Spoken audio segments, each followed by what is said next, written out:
Yo, everybody. Hey, welcome to this latest episode of Movies Merica. Spoiler warning. Welcome to my beautiful ladies and gentlemen, boys and girls, my beautiful babies. All right. Just to go all the way back to the 90s and swingers, right? You're so money. You're so money. You don't even know what other beautiful babies want to get with you. Yes, yes.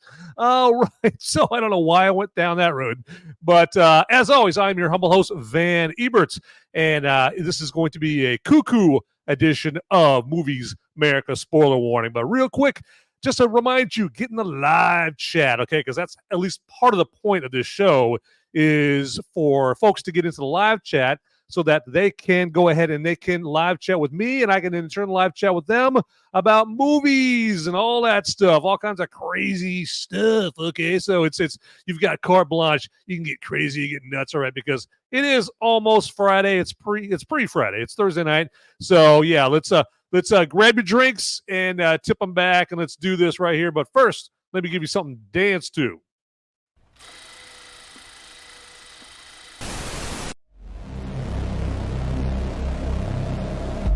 In a world where the number of movies available is great, but many are so bad, you'll learn a new definition of hate. One man sifts and reviews through the movie sludge. One man will be the movie cop, jury, and judge. He goes by many names, but you know him by Movies Merica.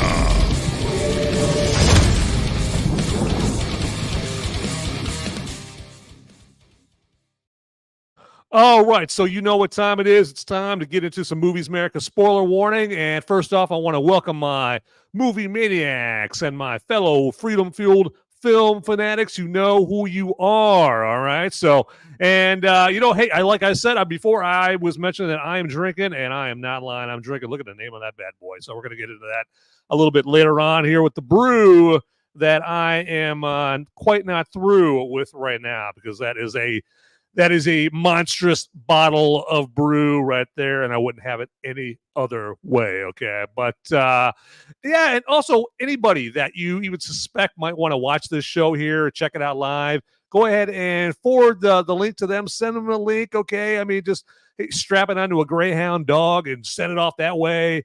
Or you could do it the old-fashioned way, text it to them, DM it to them, that kind of thing. Maybe the more conventional way to do that right there, okay? So, all right, let's get into some Cuckoo right there, because I know there's some people out there and they just joined the show and there's like, oh man, I can't wait to talk me some Cuckoo, and I'm sick of hearing about all this live chat shit. All right, so I'm gonna get into it. But yeah, Cuckoo, again, they have this weird out there German horror film that just came out here, and leave it to the Germans to come up with some weird shit from the motherland, okay?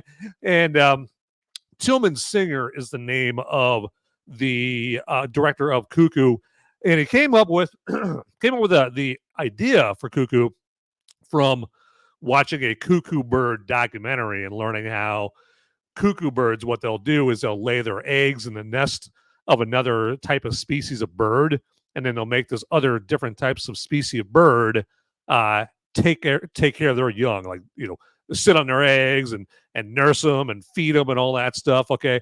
And then the young cuckoo birds that got left there by their mother in this other different species of bird's nest, it'll actually eat the babies of the offspring or the species of bird that is actually supposed to be there. Okay, it actually will eat those little birds and whatnot. So it's all fucked up, right? It's really jacked up. It's nuts and whatnot. And so when Tilman Singer, the director of this movie, was watching it, he's like, all right, yeah, I like screwed up movies. And that idea popped in his head, and it was like, gotcha, bitch. And here we are. We've got the movie Cuckoo for us to all check out right there. And hey, we got some signs of life there in the live chat. That is for sure. And like that right there. And we got the Agent X6 up in here doing the banana dance right there. No, not that banana dance. Not that. get that dirty thoughts out of your head. Okay, not that banana dance, right? Or maybe it is. I don't know. Agent X6, you might have to clear that up right there. We got Culture Americano in here. And then, yes, we got my man, I'm Sean Cabin here with the $5 Rumble rant here. He says, I'm cuckoo for Movies Merica right there. Yeah, absolutely. And I appreciate that, man.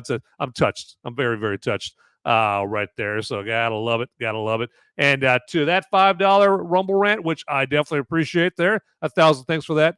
That deserves a drinky.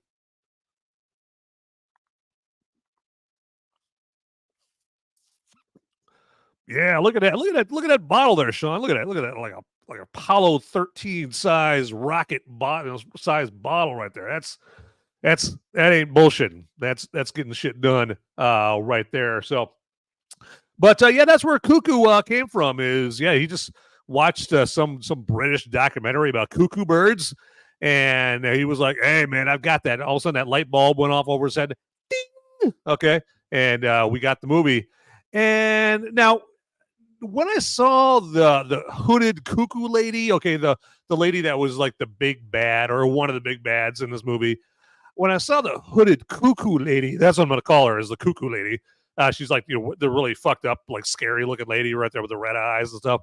So, but I'm going to call her the hooded cuckoo lady to keep things nice and pithy. I thought surely later on in the movie there was going to be like a bigger and more scary creature in this. I mean, I thought I was like, that's not all there's going to be, right? There's going to be something more, right? There's going to be like some like Jurassic Park kind of big dinosaur kind of like creatures or something.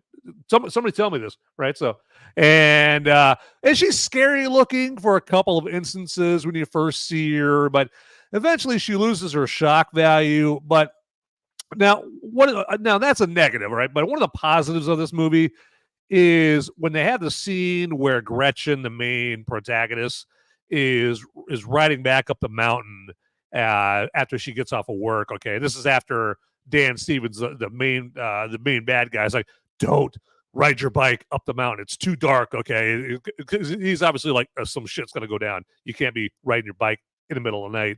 It's too dark and whatnot. And so she's riding her bike. She's like, "Screw that guy. I don't care what he says. I'm riding my bike back home."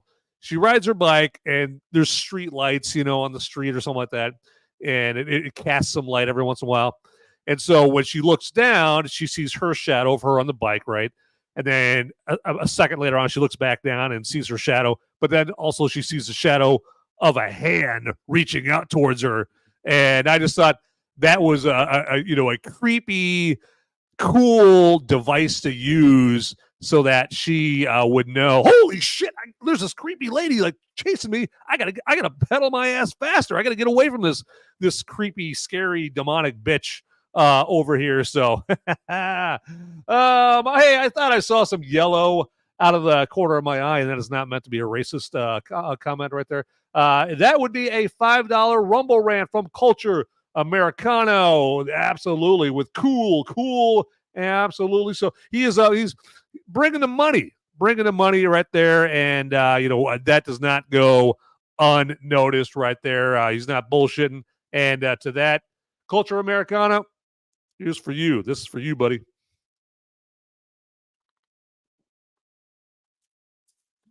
Oh, yeah.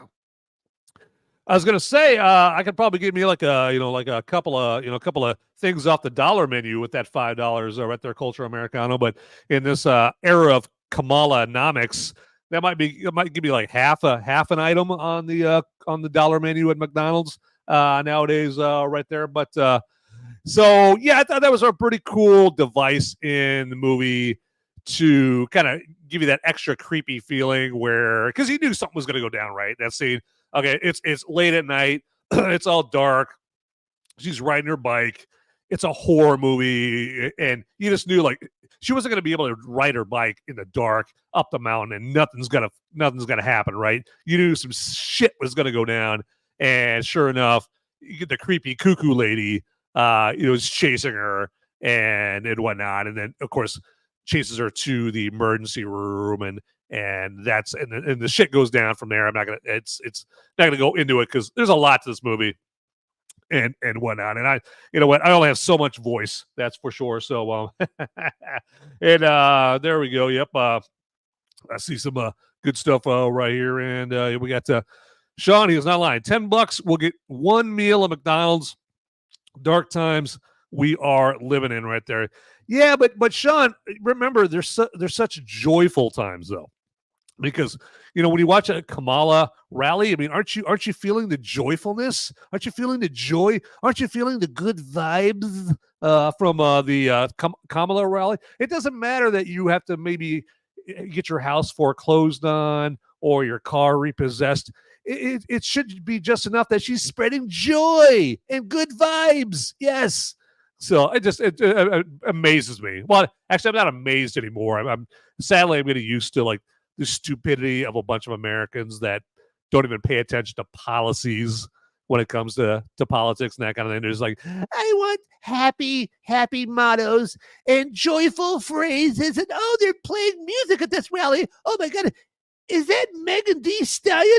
Oh, I'm definitely going to vote for Kamala now. Like, stupid voters that we have in this country. A lot of them are stupid right there. We got the smart voters are here in the live chat here tonight. That is for sure. But hey, this is not politics corner.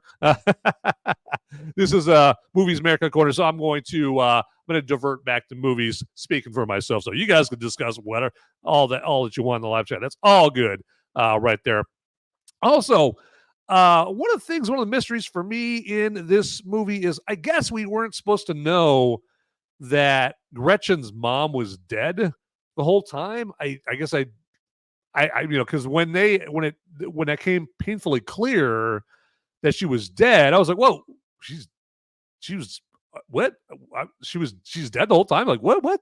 And so that kind of took me by surprise. And then in addition to that, it really helped the scene where Gretchen like just lays a big ass blow right on her dad's face, like just punches him right on the kisser there when she finds out that he sold their house, like it's a house that she grew up in and whatnot. And so you learn in this movie that Gretchen is much closer to her mom, or was much closer to her mom and before her mom died than she was her dad. And so here, you know, her mom has died, and now her dad, who is a real piece of shit in this movie, has sold their house. And at that point, Gretchen's just fucking had it. She's like, all right, fist meet face, face meet fist. Okay. And just lays one on her dad right there. And that was kind of a feel good moment. Okay. So I'm surprised the theater wasn't like, yeah, all right. Yeah, all right. Surprised it didn't do that, but it did not. And I also thought it was a good plot device to use Alma leaving the text. And Alma is, of course, Gretchen's younger stepsister, the stepsister that can't talk. I thought it was a good plot device to use Alma leaving the text-to-talk voicemail for Gretchen's apparently dead mom that I had no idea was dead until like 3/4 of the way through the movie. She left that text-to-talk voicemail for the dead mom, and then Gretchen later discovering that voicemail to create that new bond between them, because at the beginning of the movie, Gretchen she's not starting a fan club for Alma whatsoever. Alma's her stepsister, her younger stepsister. Gretchen is like, yeah, she can't even talk. She's annoying as hell. I hate her ass. And then when later on in the movie, when Gretchen hears that voicemail from her half sister, from her stepsister, saying, hey, Gretchen's really sad about you. She's really depressed here in Germany. Would you please come and visit her and make her happy? And of course, Gretchen hears that. She's like, oh, well, that's very nice. It's very sweet of Alma to do that. I guess she's not all bad right there. And so she, it's like kind of formed that bond about this movie. And so that worked out pretty nice. I thought it was a pretty good plot device right there. It makes sense why Gretchen fighting at the end of the movie to save Alma. Basically, she's a little girl, right? And now she's not just a little girl, as we find out. She's this spawn, right? She's the spawn of the creepy Cuckoo lady, right? But right now she's like I'm terrible with kids' ages. I'm guessing she's like 7 or 8 years old or something like that. And so at the end, Gretchen is fighting all the bad guys to save Alma.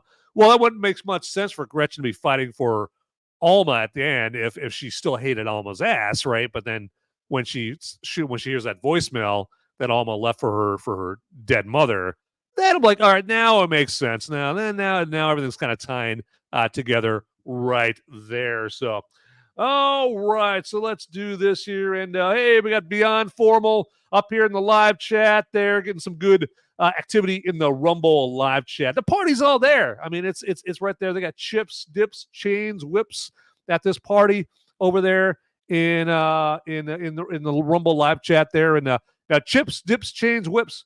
Name that movie that phrase comes from right there. And I don't know what kind of prize you'll get, but you'll have my undying appreciation if that counts for anything. All right, so let's do this here. Let's switch things up here a little bit, and I am going to turn you guys on to our Till Death Podcast Network website. That is the tdpn.locals.com that you see up there at the very tippy top. And that's our website where we have all our great Till Death Podcast Network content, like blogs and videos and articles, all about things like movies and entertainment and booze, cocktail recipes, politics, hot button sizzling topics of the day that everybody is talking about around the office or around the construction site or whatever, okay? And now you don't want to be the last one to know about all that stuff, right? So that's why you go to tdpn.locals.com to hear about all those things in a way that you are not going to hear about them anywhere else, okay? You're going to get there, you're going to read the stuff, you're going to be like, damn. Yep, you got that damn right. Now, as you see down there at the very bottom, if you put in promo code TDPN at tdpn.locals.com, you are going to get 1 month free membership. That means 1 month free, carte blanche, free reign, go crazy, go nuts, all right? Run around the website like a crazy hypo kid all hopped up on Captain Crunch, okay? Just all over the website. You can do whatever you want. Because you're a VIP member, all right? You put in promo code TDPN and you're good to go, okay? But then after that, it's just a measly $3 a month to continue your VIP access, your hypo eating Captain Crunch access, okay? So I can't think of a better way to sell it than that, right? But so, yeah, get there right now. Don't hesitate.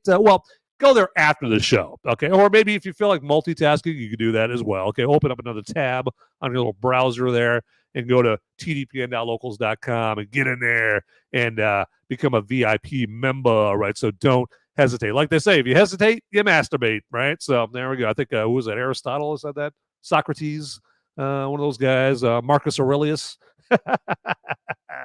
Gotta love it. Gotta love it. So that is tdpn.locals.com. Get there and don't be a loser and not go there. That is for sure. So, all right.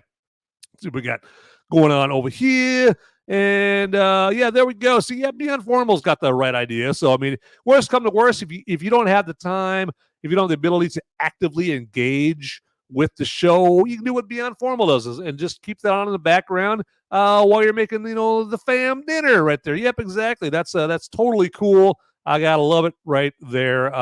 So, all right. So let's move on real quick. Oh, before I move on now, allow me to remind you to smack that like button right on down there. Just get smackalicious. All right. So go all Ike Turner on that like button down there. All right. Just don't you make me show you the back of my hand again, woman. All right. So pretend that like button is Tina Turner. Okay.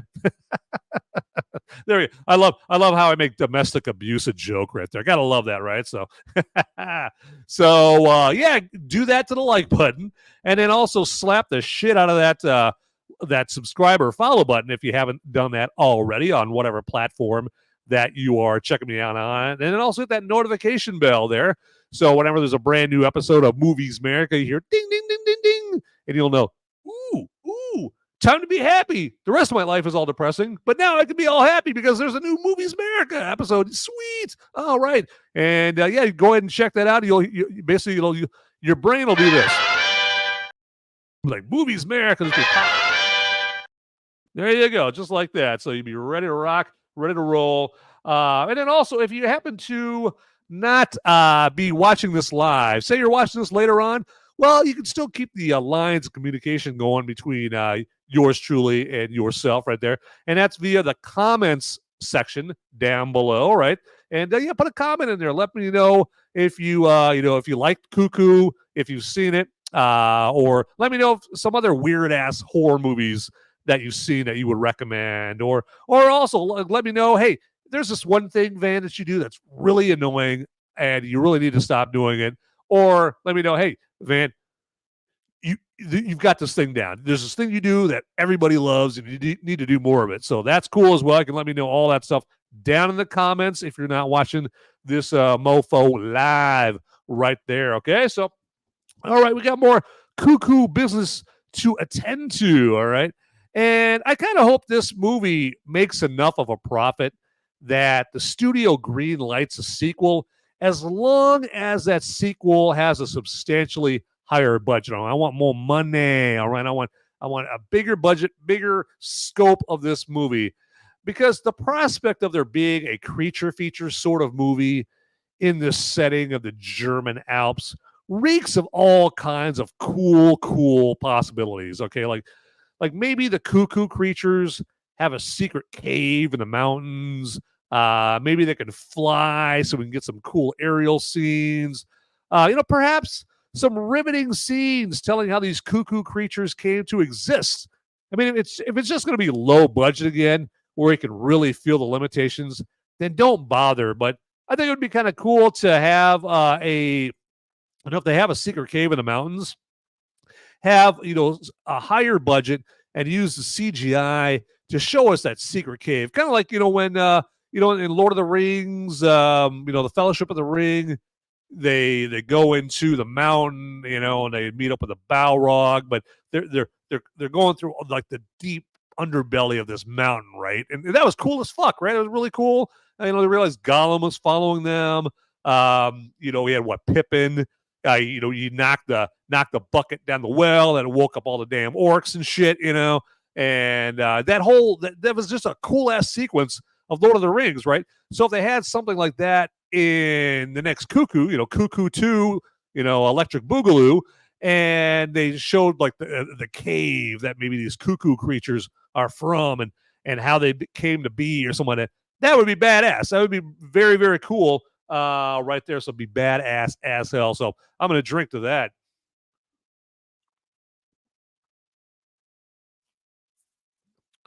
Cheers. Hey, and again, if you guys are popping the top off of something, you guys are drinking, let me know in the live chat what you guys are drinking there, and keep on tossing it back right there, because it's almost Friday going on right there.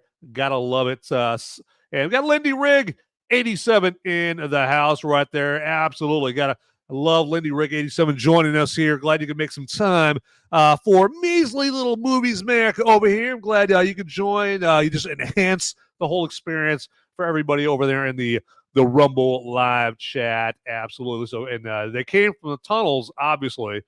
Yeah, is that the Holland Tunnel, the Lincoln Tunnel? Who knows? That tunnel that Pete Buttigieg is familiar with. Ooh, I went gross there. Nasty. So, and I like that right there. I like that one right there. So we've got they met Chris Christie in the tunnels, Lord of the Rings. There we go. Exactly. It's like, you shall not pass, you fat fuck. I shall pass. I'm gonna get over to that Whataburger over there. I got $500 of hamburgers to eat right after a badmouth Trump. I call Trump. I call him funny. I call him Donald Duck. Aren't I funny? I'm getting all breathy over here from doing that Chris Christie impression. I know it's a dead on Chris Christie impression. Dead on. I know. So chef's kiss. I know. So now another thing about Cuckoo here is this is another horror movie where they show a dog in the early part of the movie. And just like with the horror movie Talk With Me, I was muttering underneath my breath. I was like, you better not kill that dog. Oh, you better not. Nothing bad better happen to that dog. I swear to God, movie. Nothing better happen to that dog. You better not go John Wick on this motherfucker, all right? But fortunately, this movie's pooch lived just like the English bulldog in Talk to Me. So no dogs were harmed in the making of this film, either in reality or in the premise of the movie right there. So that's always good. That's for sure. And this movie just plain would have been better if it had explained at least most of what Konig had in mind. And Konig, of course, is Anna Konig, played by Dan Stevens. He was like the main bad, the curator, the mastermind, the Darth Vader of this whole creepy plan and that was going down at this mountain resort in the German Alps. And if this movie had done a better job at explaining what he had in mind with this whole master plan, the movie would have been better. Okay, now Tilman Singer, the director, I could see him coming out and going, well, that's part of the charm of the movie because you don't know what's going on. That's what I meant to do. And to that, I'd be like, well, your movie pretty much crashed and burned, huh, Mav? And because you didn't get specific, okay, you got to give some details with this whole figure it out yourself bullshit. Nah, I'm not down with that. I'm not down with that. So like, let us know more than you let us know in the movie right there, because the most that Tilman Singer gave us in this movie, because he's not just a director, he wrote the whole damn movie, and all he gives us as far as letting us know what the master plan is in regards to these crazy cuckoo creatures is he just goes on about Konig just goes on about preservation. Like, I like preservation. I like preserving things. I'm a preservationist. To that, I'm like, preserve this motherfucker. All right. Like, what would he do? Okay. You're a preservationist. I don't care. Give us a little bit more of a clue as far as what the plot is, what the master plan is. I mean, everyone, would everyone like to know that? Yeah. So, yeah, let us know. And it just would have made the movie better, because that's one of the big complaints I hear from other people that are reviewing this movie. Just one of the complaints, not the only complaint, but it's one of the complaints where they think this movie is just too damn vague for its own good right there. And they dismiss this movie, like this. It's the coolest fucking story I've ever heard in my entire life. That's insane. Can I hear it again? Just like they don't get it, right? There's like, why did I pay the $15 for this? Why did I waste my 90 minutes watching this movie? You didn't let me know the master plan or anything like that. And so I'm not going to be engaged to watch a sequel if there is a sequel there. Now, there might be a sequel to this movie, because like most horror movies, especially like Blumhouse and A24 movies, they don't cost a whole lot of money. Okay, horror movies don't cost a whole lot of money to make. And so this isn't going to have to, do that great at the box office to make its money back, and even maybe, get into the black there, actually make some money. But like I said before, the only way I want them to have a sequel to this movie is if they have like a big budget, like a much bigger budget than they had with this one right here, so that they can expand the universe. Okay, so we got the Marvel Cinematic Universe, we got the DCU. Let's create the Cuckoo cinematic universe. All right, let's back up the armored truck. Beep, beep, beep, beep, beep. Let's back them up. Or just back it up. Just back it up. Okay, so that we can get some good money for a good Cuckoo 2 Electric Boogaloo sequel, and let's expand out in this story, and let's expand our minds and find out what's really going on in this movie. That's for sure. Okay, because I mean, if we would have known what his master plan would have been, the stakes would have been higher, as would our interest levels, if we knew what his aims were, right? Otherwise, Herr Konig just comes off as some kooky psycho playing with a glorified ant farm with no master plan in mind doesn't exactly hold most everyone's interest for very long. Okay, you're gonna have to work a little harder than that for sure. Okay, so all right, let's check the old live chat right here. We got signs of live, plenty of. We've got a big old party going over here in Rumble. Here, let me check Pilled here as well because I just realized I've been ignoring Pilled over here. I should be admonished. Okay, if you guys watch the Steven Crowder or the Ladder of Crowder, I should be admonished. And yes, we got SRG Sparky over there in the Pilled live chat. I'm going to give you a red pill there. Asking, cover Alien Rumpus yet? Well, that is going to be this Sunday. I'm going to be doing Alien Rumpus. Okay, this Sunday I'm going to be doing the spoiler-free review of Alien Romulus this Sunday afternoon, and then a week from tonight it's going to be the spoiler-heavy version, a spoiler-heavy episode of Movies Merica. Spoiler warning. All about Alien Romulus, okay? And please, God, please, little 3-pound, 20-ounce Jesus up in heaven, just all wrapped up in your swaddling clothes, don't even know a little word yet. Just please, baby Jesus up there, please make this a good Alien movie. Please. All right? So, yes, please have it to where I'm not calling it Alien Rumpus after I watch it.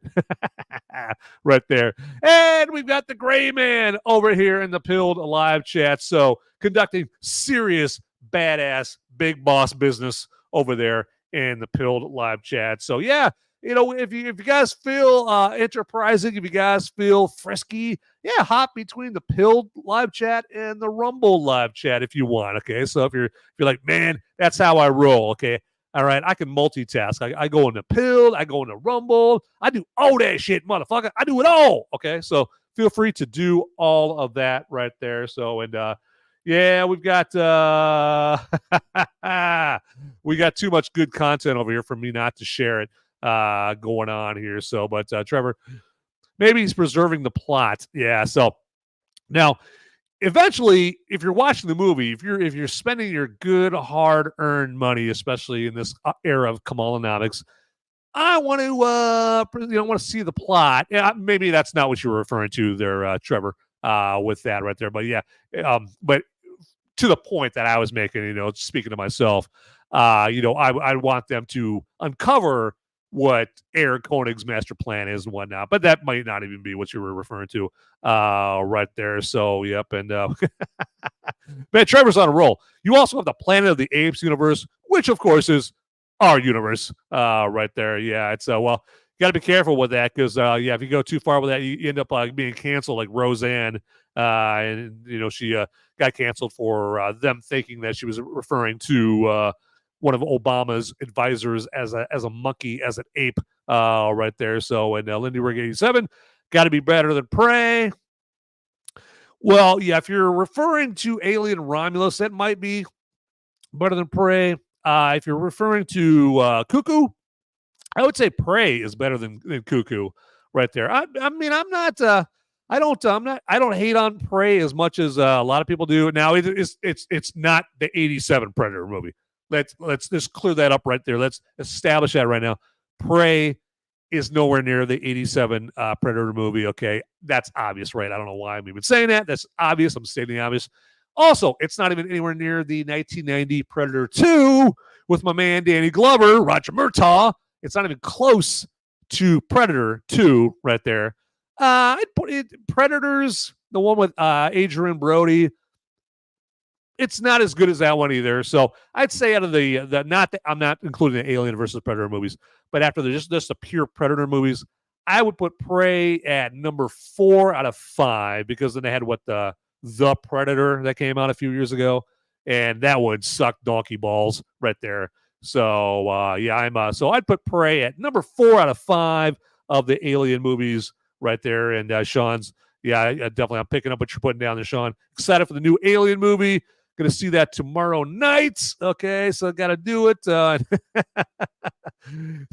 I'm Sean Cab. You're excited. You should see these nipples right there. There you go. Yeah. Hey, name that movie reference. What movie was that a reference from? Yeah, I love it. We all know Lindy Rig 87 knows that obviously right there. And Kamala as the alien right there. Yes. And boy, would she be a joyful alien. Wouldn't she there? Culture Americana. She'd be just joyful, just spreading joy and good vibes, and just amazing right there. And then, of course, in order to get her rally to, get plenty of people there to get a crowd, of course, Kamala as the alien would have to get some big musical act to get people there to actually show up. Trump doesn't need to do that. Okay, so he might have Lee Greenwood show up, but Lee Greenwood, no disrespect, Lee Greenwood, your better days are behind you. All right?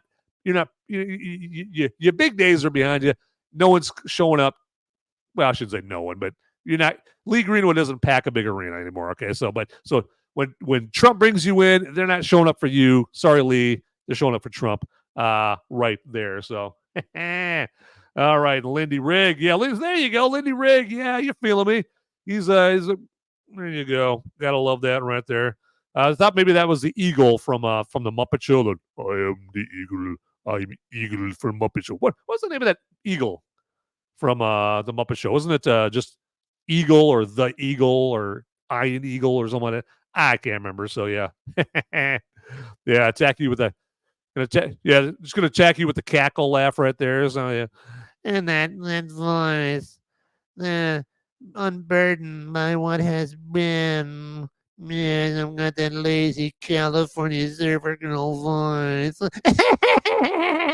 Yeah, that crazy cackle. I don't know what on any given day do I go with cackling Kamala, cackling Kamala,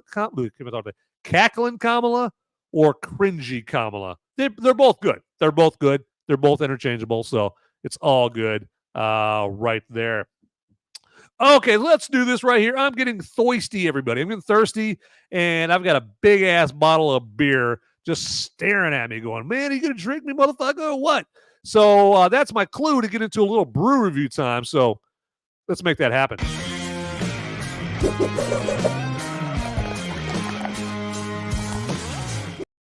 All right, so tonight's brew review time is coming to us from everybody's favorite country. Am I right? I mean, the country that is on everybody's heart, Ukraine. Yes, that's right. I'm sure everybody in the live chat here, including myself, we all have our Ukraine flags in our bios, right? As you should, right? As you should. I mean, if you're a good American, right? Fuck that. All right, I don't have a Blockbuster video flag in my bio. Okay, so there you go. No more money going over to Ukraine, or no more money being spent on Ukraine. That's for sure. Unless it's for their beer, okay? Because this beer is pretty damn good. All right, and this is Obolon from Ukraine. All right, and I'm not even going to try to say that crazy, fucked up Ukrainian word right there. Okay, not going to do it. I'm just going to drink what's in the bottle that label is on right there. But this is a European pale lager, and it's not much information about Obolon whatsoever. Okay, it's usually I like to try to do a little recon before the show, before I do brew review time, to learn a little bit about the brews that I don't know anything about, or a brew that I've never had before. Because this is I'm busting my Obolon cherry, or at least this brew. I've had other Obolon brews, but I've never had this particular brew here before, and so I'm popping my cherry on this one. And so before I wanted to bring this, to the scene to show you guys, I wanted to do a little recon, but apparently for this brew, it's classified information, y'all. All right, it's I don't know. I'm gonna have to wait for somebody Edward Snowden to bust in and unleash the classified Obolon documents, or the vaults, or whatever, or something like that, to give me the information about this. But I do know this. I do know it's a European pale lager. They're usually, a crisp beer. Now, not in a Pringles way, more as far as the crispness goes. There we go. Say that 10 times real fast. It's not crisp in a Pringles way. It's crisp in kind of the way, like, you drink way too many of these. All right. You drink like way too many of these, and you ended up passed out in the cold, and you're all crisp because you're freezing your balls off because you drank too many of these and you pass on the cold. That kind of crisp right there. And it's crisp tasting as well. And then also it's got like a biscuity taste there to it, if that makes any sense whatsoever. I mean, I know it makes sense in my head when I say it, but I don't know if it's going to make sense to you guys when I say it. There, a very biscuity element to it. Good earthy notes to it. Now, for a European pale lager, it does remind me of like some Japanese pale lagers. So it's got that kind of that aroma that, yeah, like Martin Lawrence in Boomerang says, that ain't stank, that's aroma. All right, so you get some good aroma off of this Oberon brew right there, and it's got moderate hop bitterness, and so it's not going to knock on your ass. You're not going to take one swig or take a tug off this like, oh my god, it's not going to be that way. It's not going to be that kind of bitterness right there. Okay. I know it's a very attractive face I was just making there. And the alcohol by volume, it's 4.6 alcohol by volume. Okay, so it's it packs a little bit of a punch. It's got some heft to it for a beer. It's not that piss water. It's not Bud Light. Don't worry. This is not tranny fluid right here. This is some beer. This is man beer for men, well, and women too, with an imagination. That's feeling adventurous right there. So, but I'm gonna take a tug off this right here. So I'm gonna take a little tug off and give me some liquid Ukraine in my gullet. Here we go.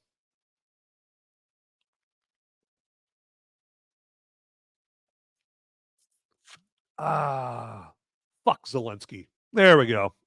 So good. But as you would imagine right there, looking at that label, you're probably not going to be able to get that down at your local Gas and Gulp or run down to your local grocery store to get this right here. You're probably going to have to go someplace like Uber Eats. They deliver a beer now. Drizzly.com is another place. Open Bar, that's an app on your phone. And you can get more obscure beers like Oberon delivered to your domicile right there. So check that out. And yeah, I would recommend it. I'm not getting any money from Oberon or Zelensky or anybody else over in Ukraine. Okay, so it's a completely impartial, objective review. So I am making a note to myself, get this brew here again. But yeah, everybody, that has been a little brew review time.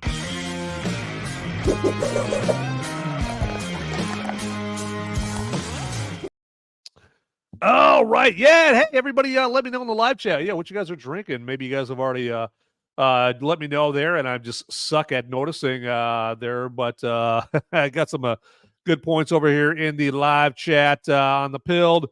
Lindy Rigg putting in some serious business, putting some serious activity. No. I like that. Over there, cringy, cackling Kamala from the Gray Man over there. Kamala, yes. All right, there, Kamala. What's the other one? I heard another one today, and I thought it was pretty good. Apparently, it was so good I can't remember what the hell it is right there. But yeah, we need to keep coming at it. I mean, like, I do not like the poll numbers for Kamala whatsoever. Just to go off on a political tangent there for a second, but got to get out there. Hey, you know what? Get out there, volunteer. All right, it's not enough, and I'm speaking to myself as well. And you guys, I'm sure already know this, but yeah, it's not enough to like bitch about it on social media. All right, you got to like look out there and like find a way to help out and door to door, ballot harvesting, all that stuff when it comes time to do that. All right, spread the word and that kind of thing, and get people out there voting for the Trumpster. All right, so there you go. The way I would put it, really easy, and I'll stop after this. I just put it very simply to the people that I'm not sure if they want to vote for Trump. I just put it this way. I was like, don't think about Trump when you vote. Just think in terms of, do you want to be able to keep your house? Do you want to be able to keep your car? Do you want to be able to buy a house? Do you want to be able to buy a car? Do you want to be able to buy groceries and pay your mortgage? And are you looking forward to a vacation next year? All that stuff right there. Just put it in practical terms like that to convince them, and when they say, yeah, but Kamala will do a good job. And then just say, no, look at the last 3.5 years. All right. We have proof of concept. She sucks at the inflation. She's not an unknown. She is not an unknown. We know what she would do to the economy and inflation, all that stuff. So put it in practical terms, try to draw their attention away from Trump because, as we all know, unfortunately, a lot of people just hate Trump at the heat of 1,000 suns and they just can't see past that. But if you say, it's not about, like, you're not giving Trump a win, you're giving yourself a win. Okay, so don't you want to have that vacation next year in Barbados? There you go. So you're giving yourself a win. You can buy a new house. Absolutely. Lady Riggs, touch some grass, grab some ass. There he goes. Sounds like a radio slogan right there. So 98.7 The Rock. All right, touch some grass and grab some ass. Now here's some Foreigner with Cold Blooded. And what do we got? The Amish are winning in this economy. Yeah, there you go. Yeah, as long as you don't send Woody Harrelson in there to milk your bull or change the shoes. Don't want to do that. Don't want Woody Harrelson anywhere near your barn. Absolutely, right there. And I don't want nothing from that country but their women. That's true. That's true. You cannot lie right there. Yep, absolutely. Red Lobster, Cheddar Bay Biscuit. I don't know what context that's coming into, but Red Lobster, Cheddar Bay Biscuits are so delicious. They deserve a shout out, whatever context that you're talking about right there. As I beer burp my ass off right over here. I'm burping all over this mic, looking really professional. The gray man drinking coffee black. Sexy. There you go. You party animal, you. Gotta love it right there. And we got they don't hate Trump. They hate men and manliness of any kind. Yes. They want, that's why they use that term, toxic masculinity, because they're hoping that weak-minded men go, oh my God, I don't want to be called toxic. Oh my God, all right, I'm not going to be a man anymore. I'm going to act like a little bitch, But if you're a true man, you're going to hear them say toxic masculinity. You're going to tell them, hey, take that toxic masculinity, shove it right up your ass, okay? So I'm going to be as manly as I want it. If you want to call it toxic, by all means, you're going to get your ass kicked. But you know what? I'm going to do what I do, all right, because that's what I want to do right there. All right, so and that has been Van's Politics Corner here tonight on this movie show. All right, but now Cuckoo was another one of those horror movies this year where it got a lot of scariest movie ever, and this movie won't leave you. That kind of contrived or uncontrived hype. Another horror movie this year that had that treatment was Long Legs, that came out a few weeks ago with Nicolas Cage and Mika Monroe. Last year was like Talk to Me. Now Talk to Me actually lived up to the hype. Talk to Me was a really good horror movie. There's been other ones like Late Night with the Devil. That was another good movie that did get that kind of hype and did live up to it. Cuckoo, not so much. Okay, not so much whatsoever. It's not worth the kind of sunshine that was blowing up its Asper cream. That's for sure. Now, I did go into this movie pretty much like Stevie Wonder going into a dark room because I had no idea what was in this movie. I knew some of the actors that were in the movie, but I didn't know anything about the plot. I went in just totally blind. I had no idea what I'm about to see. Okay, I just knew it was a horror movie right there. Now, but I did have high expectations because, hey, it's got Dan Stevens in it. Dan Stevens from The Guest. And if you watch this show enough, you know that I ad nauseum try to fit in any kind of mention of the movie The Guest on the show there. And so Dan Stevens, as from The Guest, was going to be in this. And then from the trailer, you got to hear, him having this creepy, crawly, totally obscene kind of German accent that he was doing here. And so I thought he was going to be, good and psychotic and slimy, and that kind of thing. Psychotic and slimy, kind of like a particular California governor who goes cuckoo for hair gel, if you know what I'm talking about.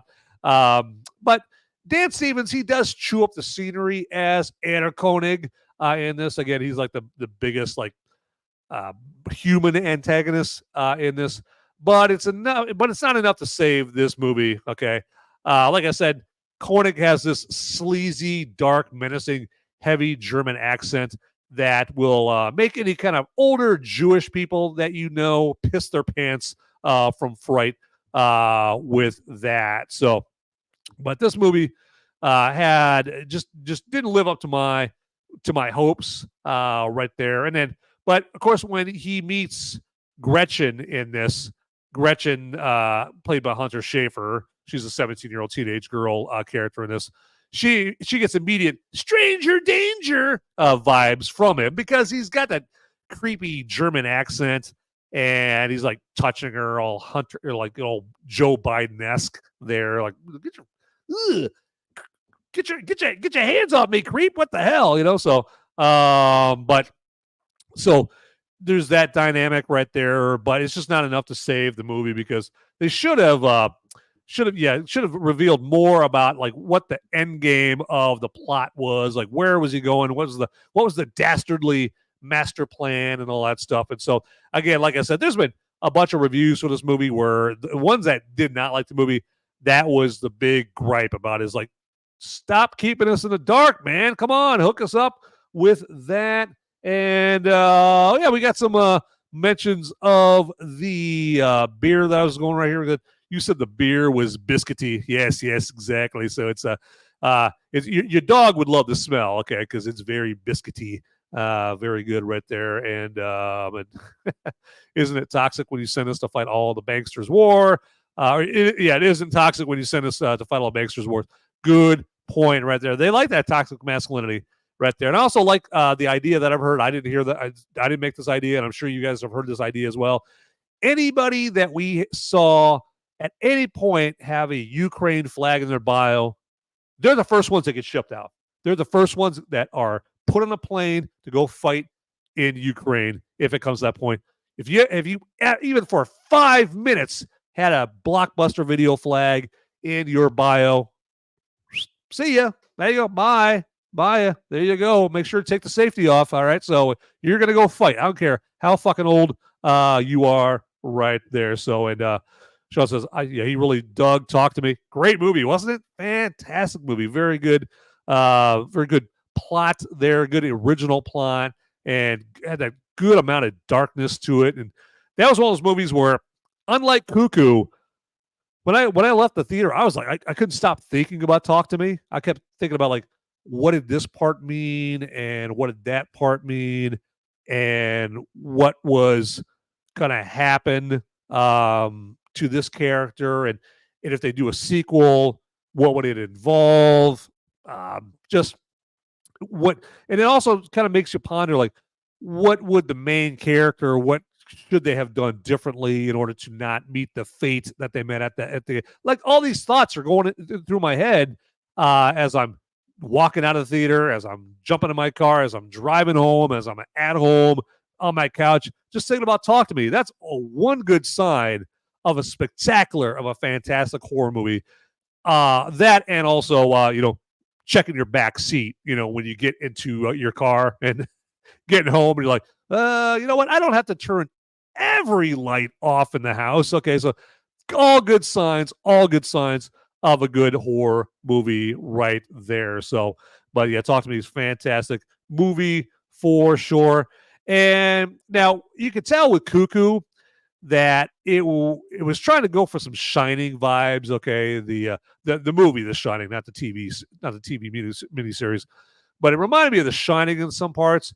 And I don't just mean like how this movie also takes place at a remote mountain resort. Okay, I mean the lighting that they used in some scenes that looked like a carbon copy of the lighting used by Stanley Kubrick in the Overlook Hotel. Okay, I remember every single time I watch The Shining, it just always creeps me out. It always unnerves me. Always gives me those disturbing vibes right there, just because of the lighting and how they make the Overlook Hotel look there. I mean, especially now when you watch it, because it's you look at the Overlook Hotel and here in 2024, someone will watch the Shining for the first time, I would think they'd probably get even more creeped out than if you saw The Shining like back in 1980, when the way that the Overlook Hotel was decorated and that kind of thing was the current style, right? And now you watch it, and it's kind of gives you that kind of like, gives you the heebie-jeebies a little bit more. At least it does for me. I guess I should just speak for myself right there. But yeah, Cuckoo did have you could definitely tell that Tilman Singer, this director and writer of this movie, he's definitely seen The Shining plenty of times. Also, another movie that it reminded me of is what's that Chris Hemsworth movie with Jeff Bridges? Bad Times at the El Royale. That one, it reminded me of that also because that takes place, I think, like it's a remote mountain resort as well. And if you go into Cuckoo, like say if you haven't seen Cuckoo before, don't go into it looking for anything like too bloody or gory. It's not Terrifier, okay? It's not the Midnight Meat Train, all right? It's not anything like real bloody and gory, anything like that. So it does have some blood and some gore, but not very much right there. Now it does have some good jump scares in it. And the reason that the jump scares are good is because they don't fit the classic definition of jump scares. I mean, they make you jump at first, but then the moment lasts longer than your typical jump scares, almost to the point, or actually, well, I shouldn't say almost, but to the point where you're like, okay, I get it. I get the point. Okay, this is like, okay, I get it. All right. So it kind of keeps that. It features that in this movie more than a few times right here. So, and then also this movie, when you listen to the music that they use in this, like the pop music in it, I kept waiting for like Dita from Sprockets, from Saturday Night Live, to pop out with his black turtleneck, and I kept waiting for him to pop out of the woods, going, "Touch it, touch my monkey, touch it," because it just had these really German Uber, music that they'd play in it. So it's like, okay, yeah. Dita is going to pop out at any minute whatsoever. I'm looking for him.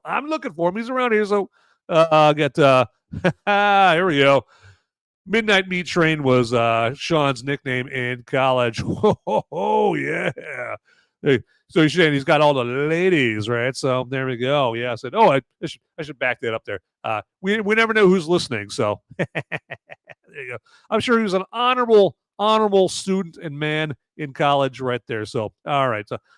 My voice is getting parched. Time to wet that whistle.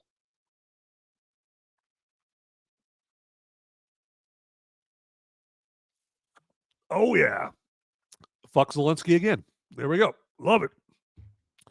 All right, what else should we do here tonight there, gentlemen and ladies? Right there, we got, what I should do is flip the script on this a little bit and tell you about something fantastic. All right, something that you just won't believe, something that's going to blow your mind, all right?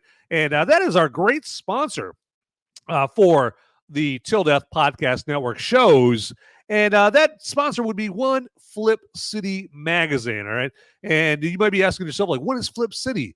Well, Flip City Magazine is this great, hilarious magazine. It's going to crack you up.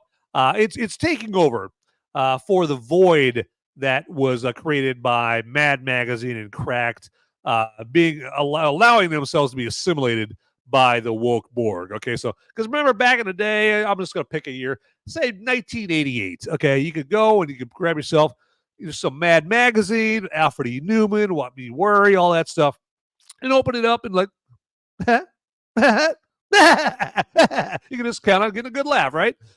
Not so much anymore with Mad Magazine and Cracked. Okay, right now you open it up, like, what?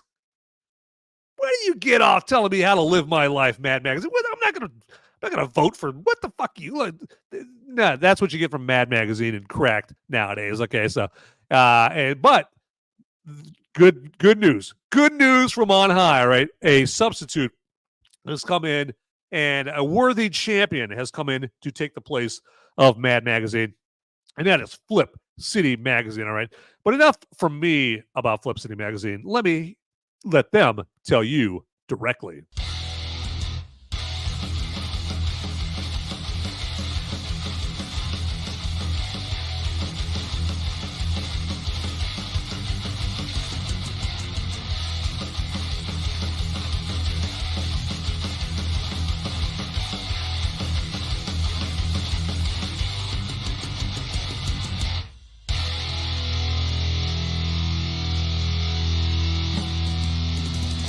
I love Flip City. It has brought new types of badassery and integrity to the print medium. Genuinely cutting, but also funny, and obviously just chaotic and very fun.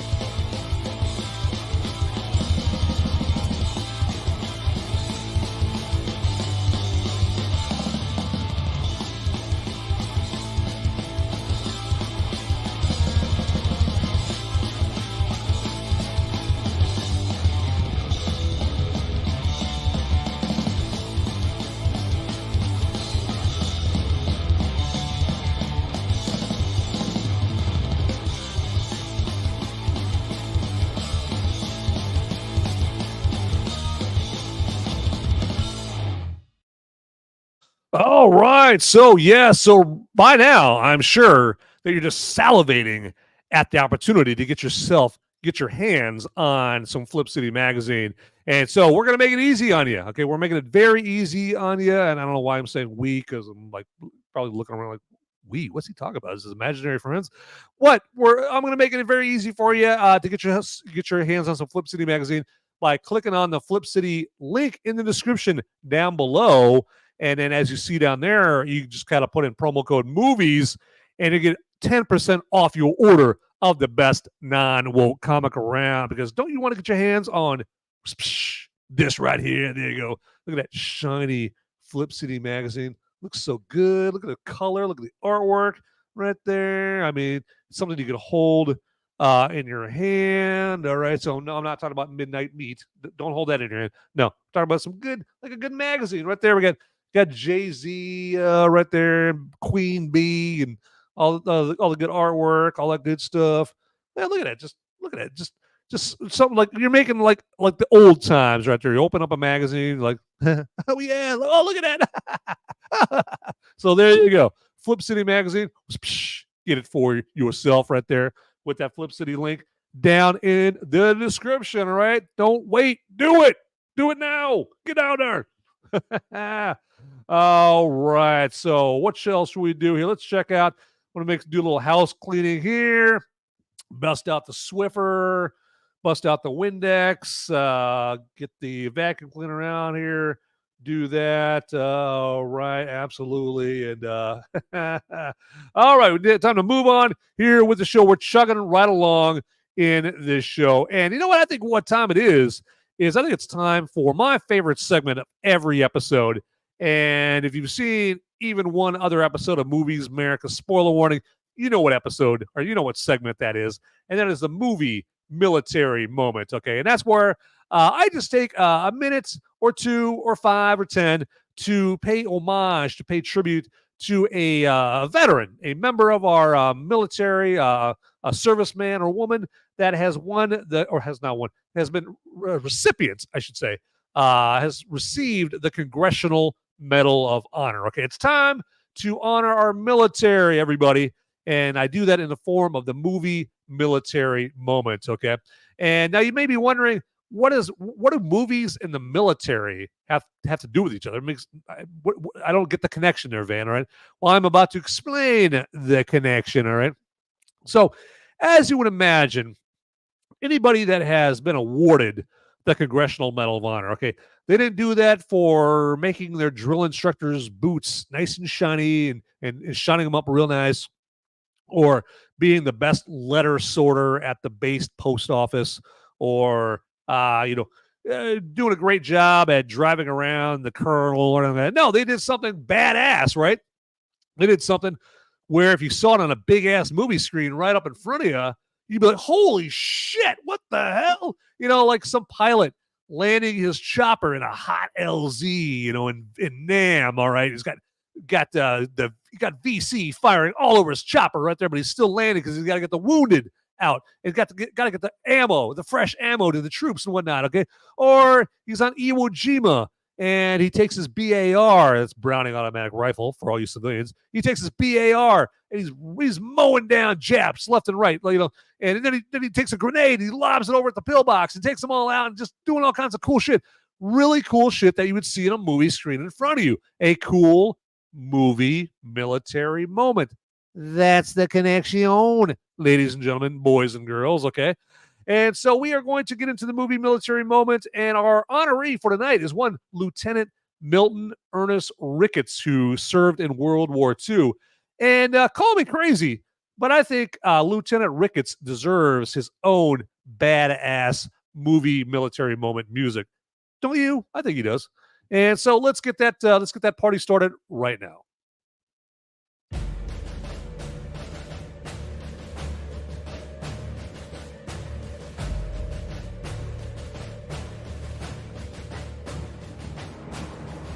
This is the movie Military Moment. And for this edition of the movie Military Moment, I pay tribute to one Lieutenant Milton Ernest Ricketts, who served in World War II, and more specifically in the Coral Sea on the USS Yorktown. And let's find out more about Lieutenant Milton Ernest Ricketts, shall we? For extraordinary and distinguished gallantry above and beyond the call of duty as officer in charge of the engineering repair party of the USS Yorktown in action against enemy Japanese forces in the Battle of the Coral Sea on 8 May 1942. During the severe bombing of the Yorktown by enemy Japanese forces, an aerial bomb passed through and exploded directly beneath the compartment in which Lieutenant Ricketts' battle station was located, killing, wounding, or stunning all of his men and mortally wounding him. Despite his ebbing strength, Lieutenant Ricketts promptly opened the valve of a nearby fire plug, partially lit out the fire hose, and directed a heavy stream of water into the fire before dropping dead beside the hose. This courageous action, which undoubtedly prevented the rapid spread of fire to serious proportions, and his unflinching devotion to duty were in keeping with the highest traditions of the U.S. Naval Service. He gallantly gave his life for his country, and we salute you, Lieutenant Milton Ernest Ricketts, for your selfless sacrifice for our country and for your comrades, for your fellow comrades, your compadres there on the USS Yorktown. And we can never repay you enough, and you definitely earned that Congressional Medal of Honor there, all right? And that has been our movie Military Moment. All right. And hey, you know what? If you happen to, like, if you're watching this either live right now or you're watching the recording of this, if you happen to be, the friends and family of Lieutenant Ricketts, let them know about this tribute. Let them know about this episode so they can check out this tribute to their loved one. I think that they would be touched. I think that they would be, they would be honored. Okay, they would mean something to them if they saw this tribute to their loved one right there, because all too often these true American heroes, okay, all right, so that should have tributes made to them ad nauseum. Okay, we should have tributes to them left and right. Okay, kind of like we remember when Prince Harry, he won like the ESPY for like highest military honor for like the ESPN ESPY awards and whatnot.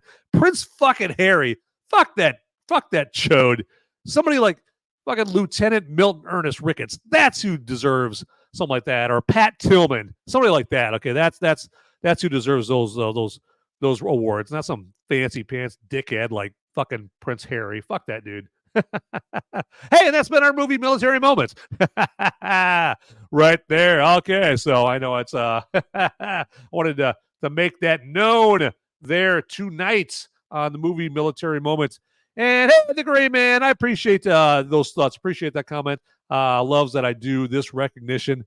It's the least I can do. I wish I could do more for these men and women that have won the congressional, or that have been have received the Congressional Medal of Honor. I got to stop saying that. They don't win it; they are recipients of it. There, so gotta love it. Agent X6 showed, and Lindy Ring 87 right there. You make a good point. When you have a good point, you make a good point. They thought BAR stood for big ass retard. Have you seen my baseball? Have you seen my BAR? Have you seen it? Well, hey, life goes on. So what are we going to do?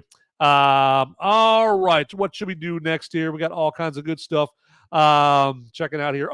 Just to let me remind you guys, like we've seen already tonight by a couple of champions here. Okay, we had Sean and Culture Americano. They threw a couple of Rumble rants my way, and that's what I wanted to mention to you guys now is if you guys are picking up what I'm putting down here enough to where you appreciate it enough to, throw a little money my way, well, by all means, far be it from me to dissuade you of such a crazy notion.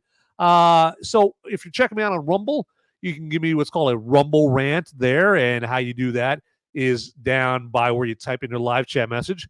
Just click on the button with the $ on it, and when you do that, it'll ask you how much you want to throw my way as far as cash, and that would be cool with me. That's all good in the hood with the Vanster here. Then also, whoa, Agent X6 right there coming in here. Talk about answering the call. Right there, Agent X6 with a $10 Rumble rant, kicking ass and taking names right there with the Rumble rant for the $10. Appreciate there, and that deserves a drink. I like that. What do you like? You give some instruction and you get instant feedback. I love it.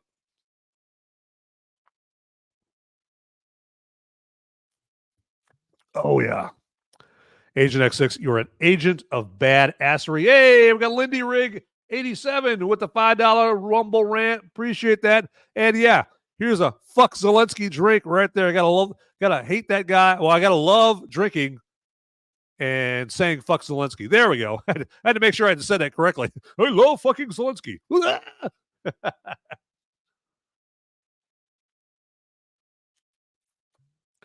No, I leave that up to Lindsey Graham. Lindsey Graham loves hitting the Hershey Highway with Zelensky or Pete Buttigieg right there. They love getting all up in Zelensky's poop chute. Yeah, I'm grossing myself out right there. All right, yeah, they could let them go down to Browntown. All right, but then also, if you're not on Rumble, if you're like on Pilled, you can give me what's called gold pills. And gold pills on Pilled equate to real money, real cash. And so on Pilled, if you just go to where you can hit the gold pill, I believe, and you just pick out a certain amount of gold pills to throw my way, and that throws some money my way, right? Now, if there's anybody on YouTube checking out the show, I think I saw Trevor on there earlier. Anybody else? Not to put you on the spot, Trevor. I did not mean to do that. But if you're on YouTube, you can give me what's called a super chat. And that's YouTube's way of giving the content creators money. And so down by where you put in your live chat message there, just click on the button with the dollar bill, and you can choose how much money you want to throw my way. All right. So to help me pay for, the braces for me and my 13 kids. Okay. So yeah, absolutely. I got Lindy Rigg stepping up to the plate on the Pilled side right there, answering the call. Yeah, there you go. Sticking her chest out, just flexing on the Pilled side, gifting me the cookie. Fuck Zelensky. There we go. Exactly. I think we can all drink to that. Ziggy, ziggy, ziggy, ziggy. Oi, oi. Fuck Zelensky. There we go. That's a little man show flavor right there, as you guys probably know. But yeah, appreciate that. But yeah, that's enough of me begging for money from all y'all right there. And Agent X6, you got a great question right there. I think we all want to know this. Lindsey Graham, did he get monkeypox yet? We know it's going to happen. I mean, you just know it's going to happen. I mean, it's kind of like back in the day, if you're in a hotel room with Kobe Bryant and he wants to have sex, it's going to happen. It's going to happen, all right?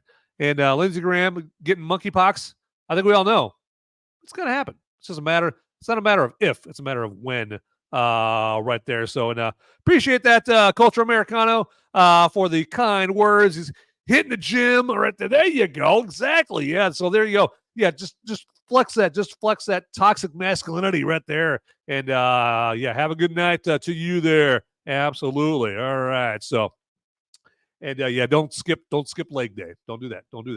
All right, what should we do now? I know what I want to do here. Let's do this here. So, Cuckoo is a weird ass movie. Okay, it's a weird ass horror movie. It's not like your traditional movie, like a straight up horror movie, like a Friday the 13th or a Halloween movie or something like that. It's a horror movie, but it's also pretty out there, to be honest. And so it inspired me to let you guys know about what my top 5 weird ass movies are. Okay. And now I don't have these ranked in order of what movies I like the best. Okay. Or anything like that. These are not in quality order, in quality sequence whatsoever. These are just the first weird ass movies that just came to mind. Pardon me.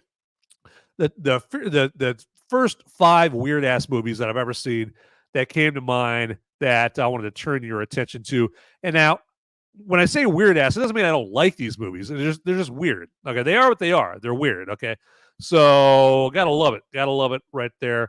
All right, so let's get into my top 5 weird ass movies. And again, they're not in sequence of quality. Let me get this frog out of my throat here real quick. So.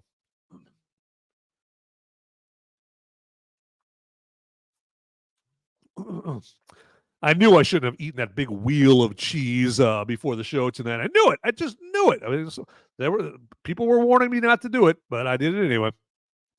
All right, the first one we have here is Jacob's Ladder. This starred Tim Robbins and Elizabeth Pena, Danny Aiello.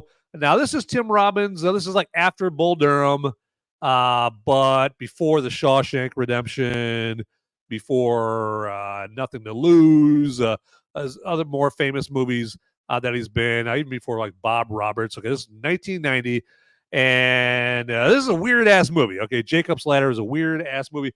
Now, but it's good. It's a good kind of weird. I really like this movie, and this is one of those movies. Well, before I go down this road, let me just explain to anybody who hasn't seen it. It does kind of give you the spoiler-free synopsis of this.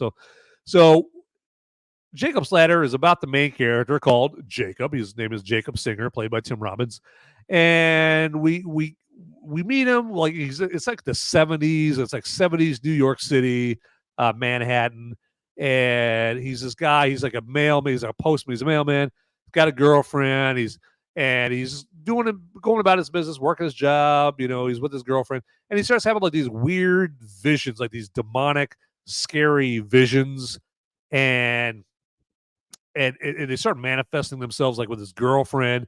And so he's like, my God, where are these visions coming from? It just seems like everywhere I turn, when I'm on the subway, when I'm at a party, when I'm at work, I see these weird demonic visions here. What's going on? And then they also cut back to his Vietnam service because he's a Nam vet, and he has an episode with his team, has a like instance with his team where they're attacked. Okay, they're attacked. He gets injured. He's being medevaced out of where he was at in Vietnam. So they kind of cut back and forth between the 70s and then when he was in Vietnam. And so then the movie kind of turns into a kind of a mystery, kind of maybe a bigger than it seems kind of conspiracy kind of thing. Like, what is causing these visions? Are these people that he knows? Because he's got people in his life that these visions involve them, where his girlfriend will be there, and all of a sudden her girlfriend like has a demon face and is or he'll have these instances where his people always think like he's burning up, like he's got a really high fever, so they throw him in the bathtub and they throw like bags of ice on him. And so to them, he feels like he's got a fever and they got to cool him down with the ice.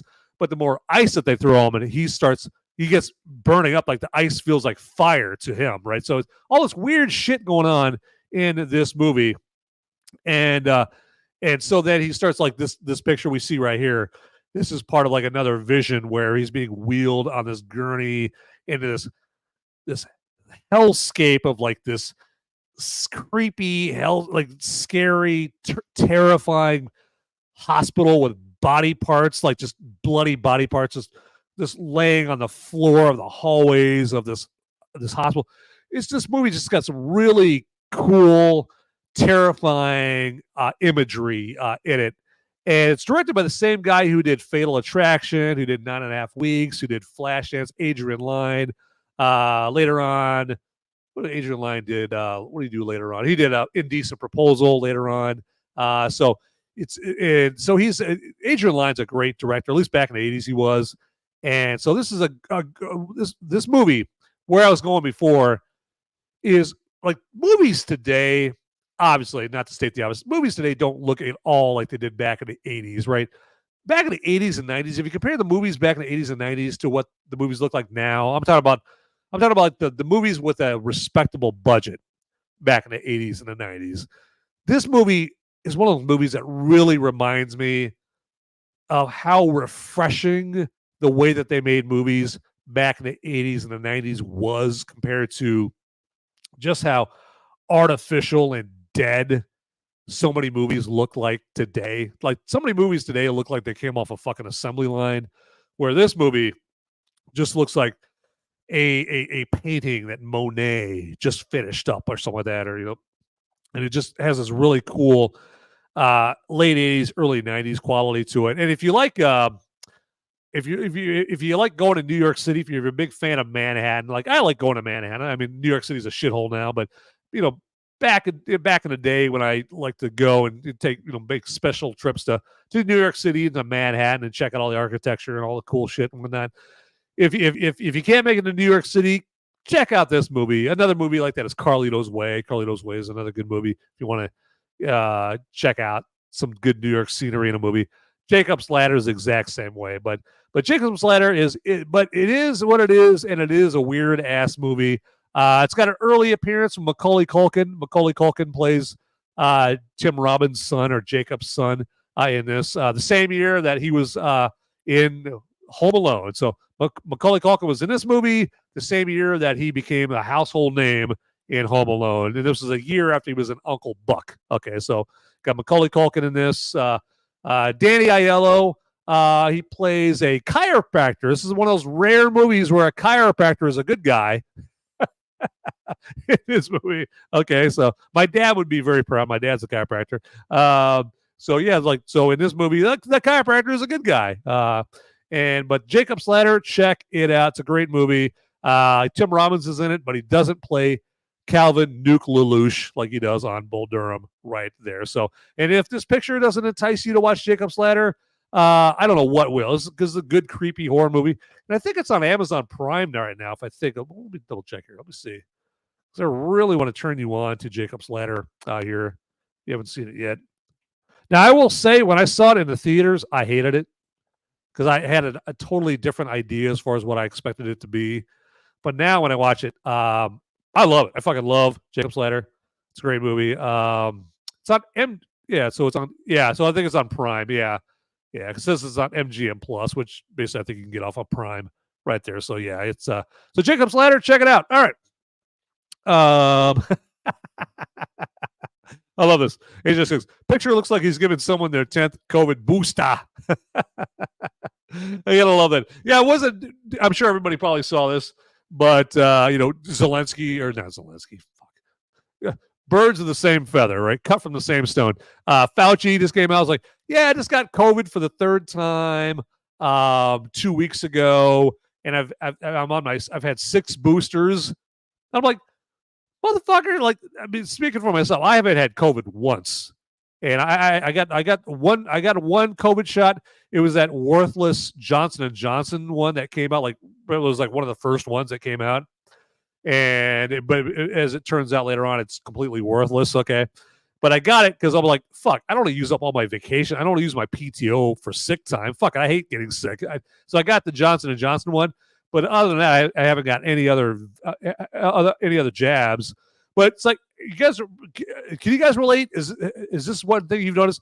Everybody that keeps getting fucking COVID are the motherfuckers that have gotten the most fucking boosters. I've got some friends that they're hardcore dummy craps. They they jerk off to the fucking Democrat altar. They bend the knee to Biden. They slurp everything that the Democrats have to offer.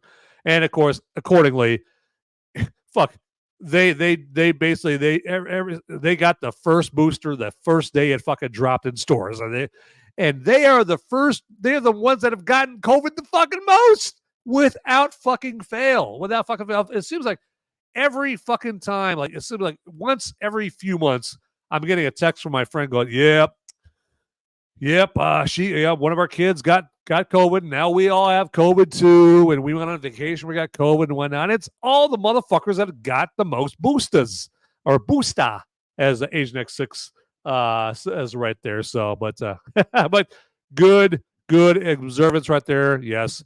Given their 10th COVID booster right there.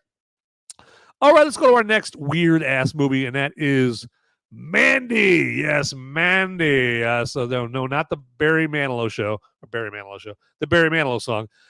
This is a Nicolas Cage movie, and this movie is fucking out there. Okay.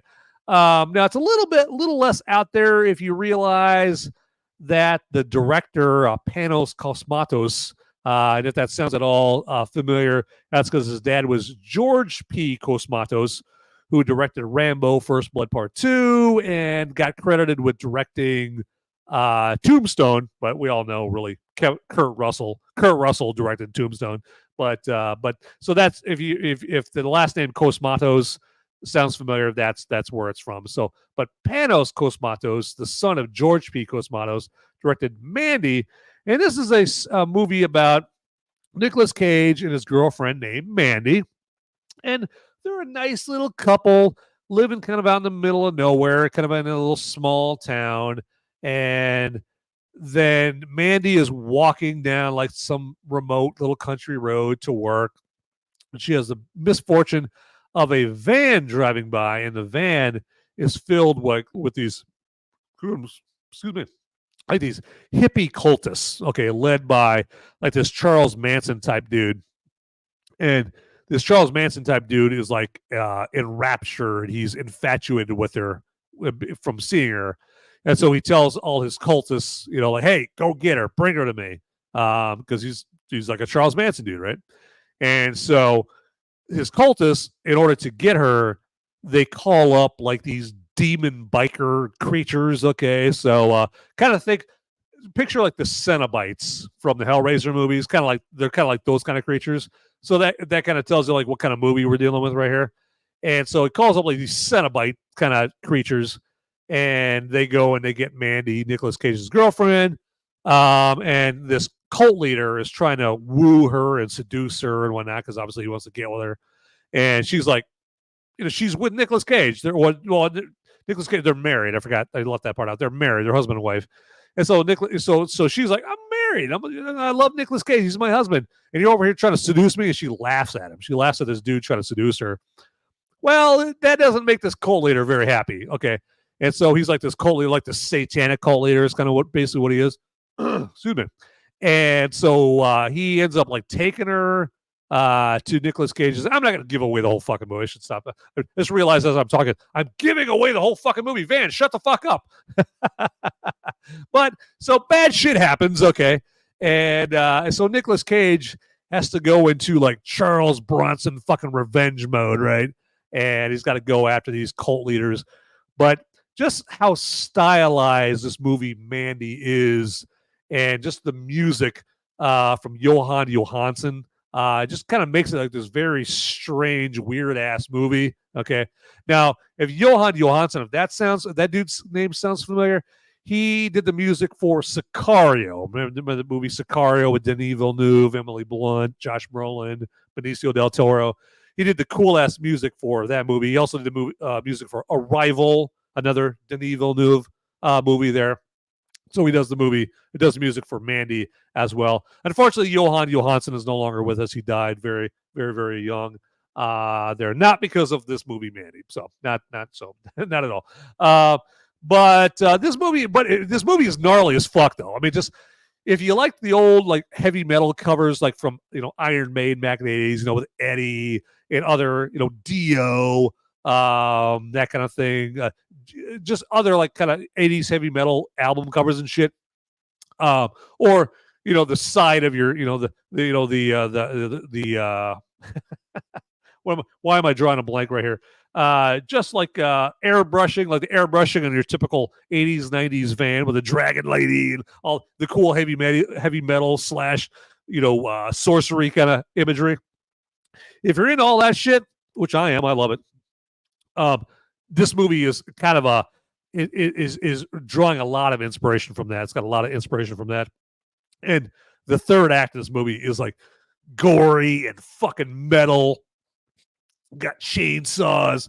Nicolas Cage's character is named Red in this movie. He forges like this badass fucking axe that he proceeds to use on plenty of bad guys in the third act. Just gets gory and bloody. That's fucking badass. But it's also weird ass. So that's why it made my top 5 weird ass list right there. All right. Okay, so let's move on here to the next one, and this is Under the Silver Lake. All right, Under the Silver Lake. This is a weird ass movie, and as you can tell from the picture, it stars Andrew Garfield. You guys probably know him best from The Social Network, okay, or the Amazing Spider-Man movies. Obviously, most recently played Spider-Man in Spider-Man No Way Home. Well, this is one of the more lower budget movies that he's been in, and one of the more weirder ass movies that he's been in. But it's good. It's very, very good. Now it's a slow burn, but it's a good movie. You should definitely check this out. Under the Silver Lake is the name of it. And I am not even going to try to explain the plot to this movie, okay? Now, to entice you to watch this movie, I'll entice you with this. It's got hot ass, what is her name? I know she's hot. What is her name? She's Elvis's granddaughter. God, what is her name? I'm gonna cheat here and look it up right there. And Under the Silver Lake, Under the Silver Lake. If I could type here. All right. So I'm gonna kick my own ass when I see Riley Keough. That's it, Riley Keough. Yeah, there we go. Riley Keough. There we go. Let me there we do this right here. It's her. There we go. So I'll do this real quick here. Show you who I am talking about. There, share screen, and we'll do that, and share that. There we go, and go over here, and then at the stage.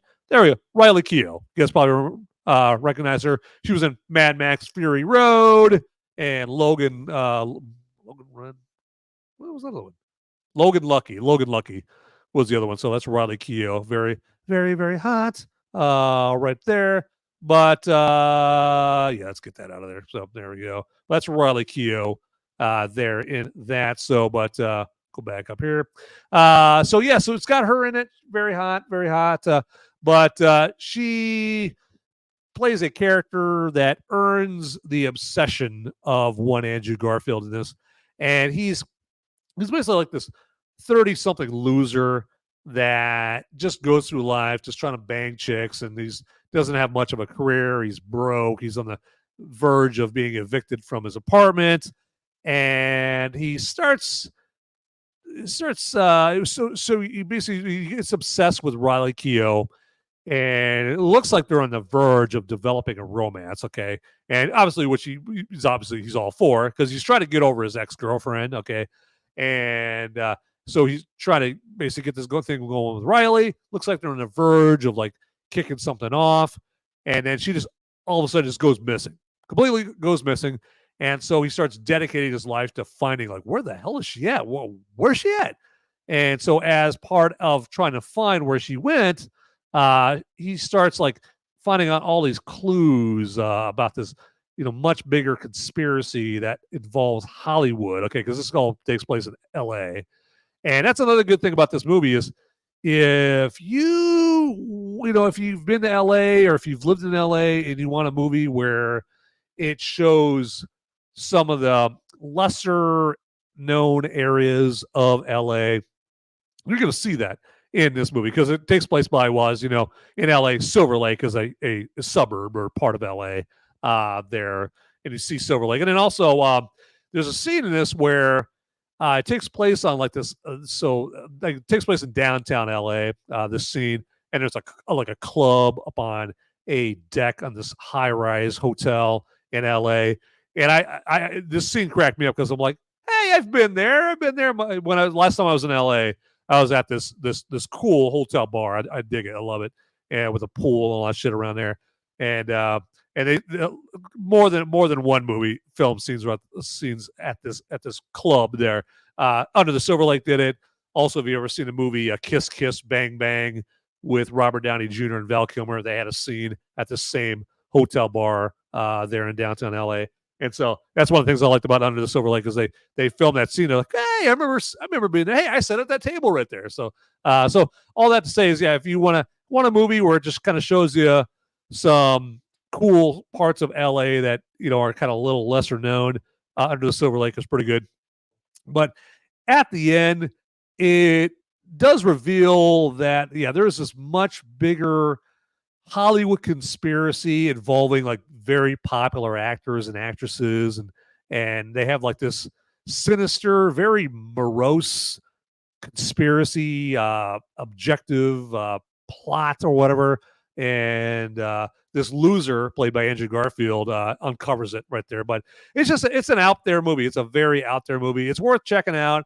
I would recommend it, but give it time. Okay. If you've been watching it for 30 minutes, it's not holding your attention. Trust me, stick with it. You will not be sorry. It's good. It's got all kinds of like cool scenes and cool imagery in it, and it'll stick with you. Okay, like a good good plate of ribs. It'll stick to you. It'll stick with you right there. All right, and let's move on here to another one, and this is one of the darker entries to my top 5 weird ass movies list right there. And this is called Irreversible. And this is a very nefarious movie. It's a well-known movie for some dark reasons. It's got a particular scene in it that really pissed off a lot of people in it. And that's actually this picture here is at the very beginning of that said scene there. And basically the scene, just to cut to the chase, it's Monica Bellucci here, as you see here in the picture. She's walking through this tunnel, like trying to go home or going to go somewhere. She's in this tunnel. This all takes place in France, I think in Paris or some town in Paris. Some town in France. Okay, some French town. And so she's in this tunnel, this underground tunnel right here. And she has the misfortune of walking by this dude. This dude's like with some other woman. And this dude's fighting with this other woman. Well, basically the dude rapes her. Okay. And it's a very graphic rape scene in this tunnel that this picture is the beginning of. And so, but what makes it, well, that's just horrible. That scene is just horrible. It's not weird. It's horrible. But this movie goes in reverse chronological order. So Monica Bellucci's character in this has a boyfriend.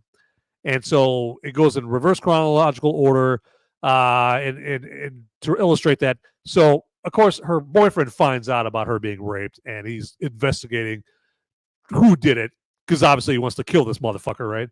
So the very first scene is him about to maybe, I don't want to give away the movie, catch the rapist, okay?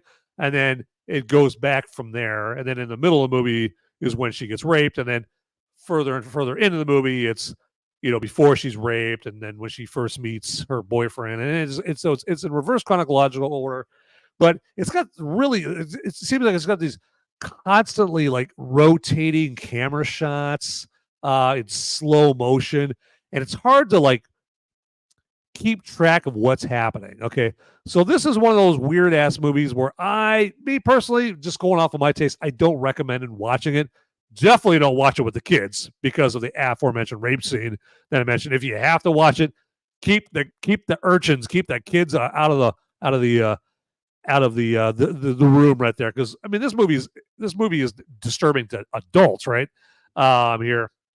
So I can't imagine how it would fuck up a kid's mind there. So don't do that. But it's called Irreversible. It's a French movie. You'll recognize some performers in it, like obviously Monica Bellucci.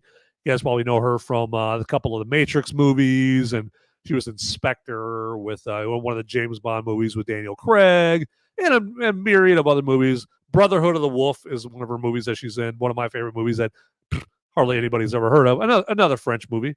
And then Vincent Cassel is also in this. Vincent Cassel plays her boyfriend in this movie, and then he's also Monica Bellucci's real life husband as well. And Vincent Cassel, he's got a very recognizable face. If you see him in this movie, you're like, oh, that's right. Yeah, he was in Ocean's 13, and also he was in Eastern Promises with Viggo Mortensen, and all these movies. He typically plays bad guys in movies right there. But Viggo Mortensen is in this movie here, Vincent Cassel is in this movie, I should say. But Irreversible is the name of this movie, but it's one weird ass movie that is faux show. Our next one and our final one is Donnie Darko. Now, this is a movie that probably a lot of you have heard of, either if you're watching live or you're watching later on. Donnie Darko, one of the first Jake Gyllenhaal movies that we got, is a out there movie as well. This deals with like time travel, metaphysics. It's got reality parallels, tangent parallels, or primary realities, tangent realities. This one, I'm not even going to try to explain most of the plot of this one as well, because this movie is just way too convoluted, too many tentacles to Donnie Darko. But this has Jake Gyllenhaal. He plays like this teenage kid, and the very beginning of the movie, they show him he likes to sleep. Well, he doesn't like to sleepwalk. He sleepwalks. Okay, and at the very beginning of the movie, he sleepwalks. He ends up falling asleep on a golf course, right?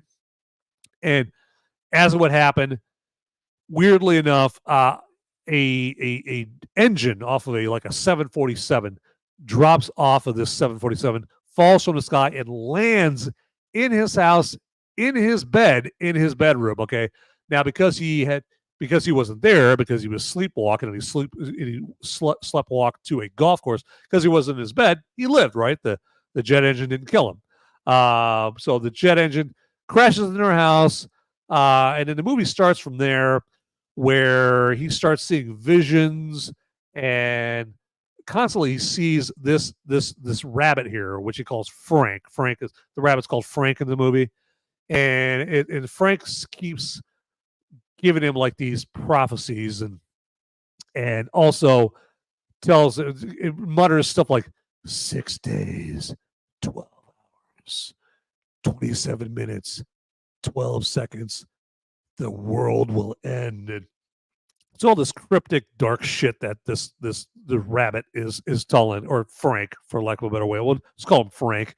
And Frank just keeps on showing up here in this creepy rabbit suit, right? And then there's so many other subplots to this movie. He meets this girl that he sparks a relationship with. Another subplot is the late great Patrick Swayze plays like this inspirational, motivational speaker that comes into high schools and gives like this bullshit kind of motivational shit to students, and trying to motivate them to be their best selves and that kind of thing. So there's a whole subplot with that, and then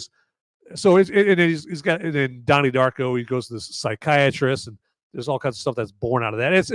It's almost like, it's also played like a 80s teenage movie. Okay, so think like John Hughes, 16 Candles, Breakfast Club, Some Kind of Wonderful.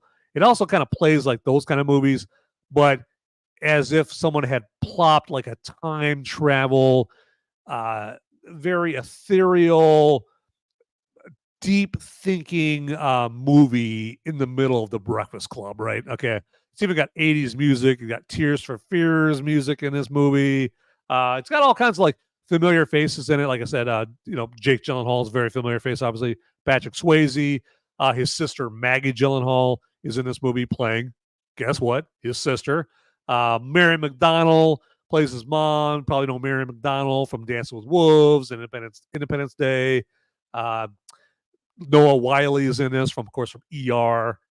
Drew Barrymore is in this, and so just all kinds of characters, actors that you would recognize in this. It's also got one of Seth Rogen's first parts. Seth Rogen plays a real perverted creep in this. Basically, plays himself. Basically, okay. In Donnie Darko. So there's an earlier scene in Donnie Darko, like, oh fuck, that's Seth Rogen. Okay. And I think this is even before he was in Freaks and Geeks, or around the same time. But Donnie Darko it's a good movie. Don't get me wrong, it's a good movie, but it's a movie where you definitely will want to watch it more than once to kind of get it. There's a ton of YouTube videos that explain this movie or offer what they think this movie is about and what its deeper meaning is all about. It's got some cool reveals at the end involving time travel, and so it's very cool. It's got some emotion in it as well, and it's just it's a movie that's just gonna crawl in your mind. It's gonna like rattle up in your mind. They're kind of like you drop a quarter in a pop can. It's gonna kind of rattle around in the pop can. Your brain's gonna have Donnie Darko rattling around in your brain for a little bit, because you're gonna be thinking about this scene and that scene and all that. Watching Donnie Darko, and Jake Gyllenhaal gives a great performance in this. You can definitely tell that casting directors saw Donnie Darko, saw him in this, and said, "This guy's gonna be a star. I want Jake Gyllenhaal in my next movie." This movie came out shortly before he was in The Day After Tomorrow, the movie with Dennis Quaid and CeeLo Ward, the End of the World movie, one of Roland Emmerich's End of the World movies right there. So Jake Gyllenhaal was in that movie shortly after, or a few years after Donnie Darko. He had been in October Sky before this as well. But Donnie Darko, great movie. It's definitely it's an R-rated movie. I was about to say definitely earns its R rating, but it's not too hardcore. It's a little dark for the kiddies. Okay, again, like I said, it is R-rated for a reason. But it's one of those movies where it's a cult classic for a reason. It's got a very heavy cult following. Include me in that cult. I've seen this movie a ton of times. Hell, I'm still trying to figure it out. Every single time I watch it, I see something new that convinces me, like, oh shit, I thought I had this movie figured out. Now I don't, because I missed that part in the the last 17 times I've seen this movie right here. Okay, so everybody, that's been my top 5 weird ass movies right there. And so let me know in the live chat what you think of my list there, or if you're watching this movie later on, let me know what you think about my top 5 weird ass movies. And also in the live chat or in the comments, throw another weird ass movie that you can think of in the comments or in the live chat there that I missed, because I'm sure I probably did. I mean, there's other ones that missed the list right there, like Under the Skin with Scarlett Johansson. That's another one that could have made the list. That's way out there as well. But wanted to give you guys, I want to give you a little taste of what the next or what the top 5 weird ass movies that always come to mind for me are here. All right, so I'll let you guys know, as I mentioned earlier, next week's movie is Alien Romulus. Okay, so I'm gonna go see that sucker tomorrow night, and then this Sunday my spoiler-free review will be of Alien Romulus, and of course that comes on my Movies Merica live show, and that's on Rumble and YouTube and Pilled. So that's Sunday afternoon. That's at 4 p.m. Eastern, 3 Central, 2 Mountain, and 1 Pacific. Okay, so just look on Sunday for the links to that episode on Sunday, all about Alien Romulus. Or you can go to my X page under @MoviesMerica, or go to Rumble, or go to YouTube, or go to Pilled that day and just look the episode up for that. But it'll be the Movies America Alien Romulus Movies America Live show there. And then also, if you know of anybody that likes the alien movies or likes sci-fi movies, or anybody that you know would or even suspect would appreciate this episode where I'm going to spoiler-free review Alien Romulus, feel free to just copy that link and paste it over to them, send it over to them. Okay, so your Uncle Frank or your Grandma Ethel or your sister Melissa, whoever, to let them know, send the link to them, DM it to them, text it to them, whatever. Okay, carrier pigeon it to them, whatever, do it. But and then also next week, a week from tonight, Movies America spoiler warning will be very spoilery. I will be very spoilery. That makes no sense. I will be giving you a very spoiler-heavy episode of Movies America spoiler warning, all about Alien Romulus. Okay, and I can't wait for that. I can't wait for this movie. This is one of those movies. This is one of the more anticipated movies for me this year. Okay, so it's right up there, like Deadpool and Wolverine. I was looking forward to that. Gladiator 2. Other movies that I was looking forward to. Late Night with the Devil was another movie I was looking forward to as well. Okay, so all right, so let me double check here. I want to do a little house cleaning here and make sure I got everything good to go. All right, I think we're good to go there. All right, so we're coming down to it, everybody. We're coming down to the end of this Movies America spoiler warning episode. Okay, but first, let me turn you on to some locations that you should go to, and the first one is solo.to/Movies America. And what that is the one-stop shop location for all the links that have to do with yours truly right here. Everything that has to do with Movies America. So if you don't want to have to hunt and peck all over the internet for any links that have to do with Movies America, just go to solo.to/Movies America and just save it as a favorite. Okay, just save it as a favorite or a bookmark. Okay. And then just anytime you want to check out anything involving me, just go to solo.to/Movies America, which will be a favorite or a bookmark that you've saved. And you have all that at your fingertips, okay? Next one is moviesamerica.com. That is if for some reason you want to check out the audio-only version of my my spoiler-free reviews that I do on Sunday. You can go to moviesamerica.com. You can check it out there. Also, the audio-only versions are on Google Podcast, Apple Podcast, Spotify, iHeartRadio, anywhere you would imagine you could find podcasts. Okay, that's the podcast forms of Movies America Live, my spoiler-free reviews that I come out with on Sunday afternoon. Now, I will warn you, it's better. Well, there's a ton of reasons why it's better. Just check out the episodes that you can watch. Okay, YouTube, Rumble, Pilled. Check out basically what you watch on YouTube, Rumble, and Pilled. It's better to check those out other than the podcast right there. Because one big reason is, I'll be honest with you guys, I am no stranger to procrastination. And sometimes I don't get those podcast versions of those episodes out until like a few days after I actually do the episode. Okay. So like last Sunday's episode, I didn't get it out until like yesterday. Okay. Where with the versions that you can watch them live, and then if you watch the recording, they're available immediately. Okay, you don't have to wait for me to pull my head out of my ass and actually get them posted. Okay, they're going to be out on YouTube and Rumble and Pilled right away. Okay, so all that to say, that's my long-winded way of saying, yeah, don't check out the podcast versions. Check out the ones you can watch on YouTube and Rumble and Pilled. All right, let me grab a swig here real quick because I'm getting a little parched.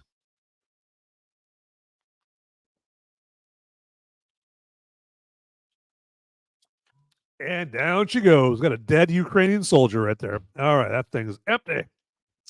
All right, next is my presence on the social medias. So I'm on X and Instagram under @MoviesAmerica. Same with Gab. I'm also on Rumble and Pilled and Facebook. Okay, and so yeah, check me out under @MoviesAmerica at any of those platforms. And if you follow or subscribe to me on any of those platforms, if you DM me on X and let me know, hey, Van, I followed you on this platform and that platform and that platform, I will follow you back. I will subscribe back to you because you scratch my back. Now it's time for me to scratch yours in a very non-Pete Buttigieg way. Okay. So do that, and I will follow you back. And then also, if you're checking out like episodes on any of those platforms, and if you notice any that you haven't liked already, please feel free to go through all the episodes and hit the like button on all those episodes. That'd be fantastic. Or if you haven't watched them yet, go ahead and watch them. That'd be fantastic as well. Or if you see an episode for a movie, you're like, oh man, my sister loves that movie. Just copy the link and send it over to your sister, and she can check out either my spoiler-free review of the movie or my spoilery review, which is what I'm doing tonight. Movies America spoiler warning is of course the spoilery reviews of movies right there. All right, we're going to move on here to tdpn.locals.com. Won't go into that too much because I talked about it a little earlier. But again, that's our Till Death Podcast Network website that you can check out all our great content on, okay? All right, and then next is our merch store, okay? So, and that's where you can go down to the merch store link down in the description and get yourself like some Movies America yoga pants. Get yourself a Movies America phone case, a Movies America t-shirts, movies, pretty much, well, I was about to say pretty much anything you can think of. There's a Movies America version of it. Not true. You're probably not going to be able to get like a Movies America catalytic converter there. I mean, probably no Movies America auto parts there. Probably close to that is a Movies America keychain, maybe. But hey, before you know it, Christmas is going to be around the corner. Christmas, Kwanzaa, Festivus. The gift-giving season will be upon us before you know it. And nothing says, I love you, like Movies America merch. Okay, got to check it out. Do it, all right? And then also we have at Till Death Network, solo.to/Till Death Pod Network. And the reason you would want to go there is because that is where you can find all the links that have to do with anything Till Death Podcast Network related. My shows, the Whiskey Capitalist Podcast, Simple with Sean, anything Till Death Podcast Network related. You can find all the links to all that good stuff there at that location right there. And then we have solo.to/Till Death Studios. And what you're going to find there is if you happen to be in the content creation game like myself, or I'm obviously doing a show here, or if you watch The Critical Drinker or Nerdrotic, content creators like them, okay. If you are into that same game and you want to spruce up your presentation, like you want to have like cool intros, like you saw earlier on this show, or the background that you see here, the Movies America background that you see there. If you want cool stuff like that to give your show some flair, then contact my man Ian at solo.to/Till Death Studios, and he will use his skills that pay the bills to give you thrills on your shows, okay? And but you got to take the first step. You got to get the ball rolling by going to solo.to/Till Death Studios. Moving on, we have solo.to/I'm Sean Cav, and that's where you go for all the links that have to do with Sean, who you saw in the live chat earlier on Rumble. He's got a fantastic show called Sipping with Sean that comes out on every other Friday afternoon, I believe. And check that out. I think he's got does X Spaces for that show as well. That's at least one of the outlets. You can check out his Sipping with Sean show is on X as a space. Comes on at 4:30 p.m. my time central there. But solo.to/I'm Sean Cav would be an awful good place to find the link to that show right there. And probably he's got his music-related links to his music-related content on there. Life advice content from my man Sean. I bet you're going to find links at that location right down there to all that good stuff, all right? All right, we got solo.to/The Whiskey Capitalist. That's where you go for all the links that have to do with that crazy, wacky show called the Whiskey Capitalist Podcast that I'm sure you all check out on every Monday and Wednesday night, and then every other Tuesday night they're on as well. And if you want a quick location to get to all the links that have to do with that Whiskey Capitalist Podcast show, you could do a whole lot worse than the solo.to /the whiskey capitalist right there. So, and hey, I see the gray man over here. Says he's been lurking and has got a busy week right there. Yeah, I understand. I totally understand. This show is meant to not meant primarily, but it's pretty good. A pretty good show to have just on in the background to listen while you're doing other stuff and that kind of thing. So totally, lurking is allowed with this show. That is for sure. Okay, so you can't. You don't always have your hands and your mind free to live chat. Totally get it right there. All right, and then moving on, last but certainly not least is solo.to/till death podcast. And that's where you go for all the links to the flagship show for the Till Death Podcast Network, the show that started it all on this network, the Till Death Podcast that my man Ian and his lovely bride Jen do every other Saturday afternoon. And the perk to that show is you get to see them as a married couple going through all the headlines of the day and funnies and that kind of thing. They do it and they marinate it first in their marital mirth. That sounded really gross. Let me do a rewind. And they do it from the husband and wife perspective where they jest each other. They give each other crap in that husband and wife way. Makes it all that much more entertaining as they're going through all the hot button topics of the day and funnies and all that kind of stuff. So check out their Till Death podcast show every other Saturday. All right. So, okay. So let's do this here real quick. And I am going to do this since I see signs of life, particularly the gray man in the Pilled live chat. I am going to release the scratching. And if you have no idea what pilled.net is, you've never been to Pilled, you have no idea what releasing the scratching is. So I'm going to enlighten you to what releasing the scratching is. So earlier in the show, if you were checking me out earlier in the show, I mentioned that in the Pilled world, gold pills that they have on there equate to real money, actual real world money, okay? And so if you get gold pills in Pilled, you're going to get money, real world money that you can transfer to a bank account, all that stuff.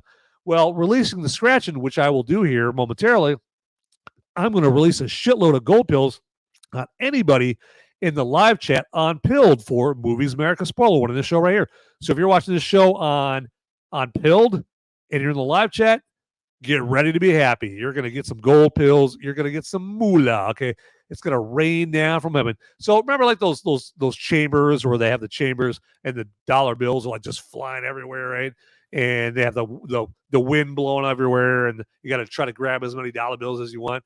Well, this one is even easier because anybody in the live chat, like the gray man, all he's got to do is sit there and just wait for the gold pills to rain down like manna from heaven right on down him, okay? So all that to say is I am going to release a scratching here in 3, 2, 1.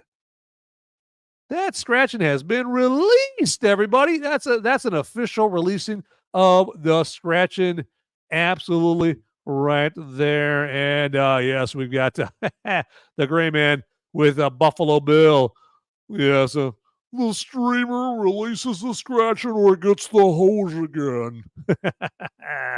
Love it. That deserves a red pill for all the good old, all the great commentary. Love it. I love it. Absolutely. And I'm just giving red pills like crazy here on the live chat here on Pilled right there. So enjoy those gold pills right there. Yes, you won at least one gold pill so far.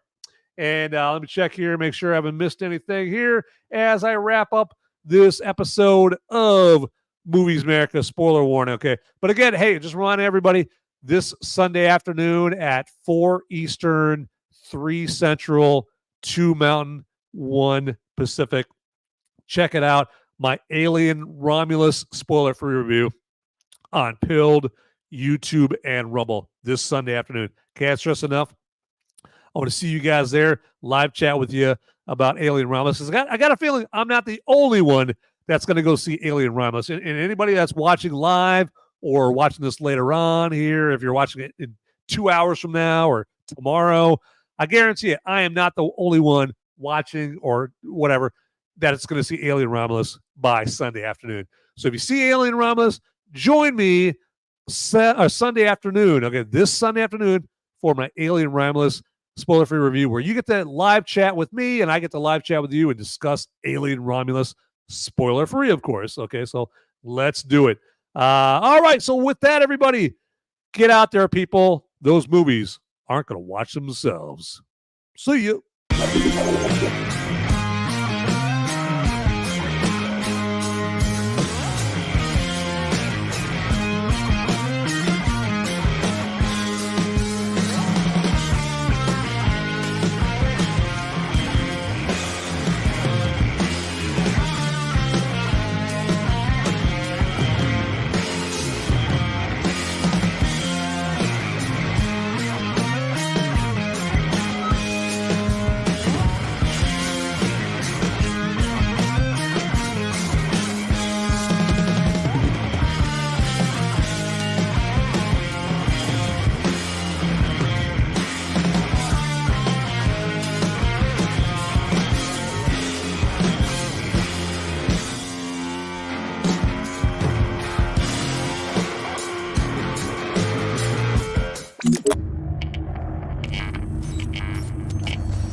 Hey, everybody, don't leave yet. Okay? Hey, I got just enough time. I got the police after me, okay?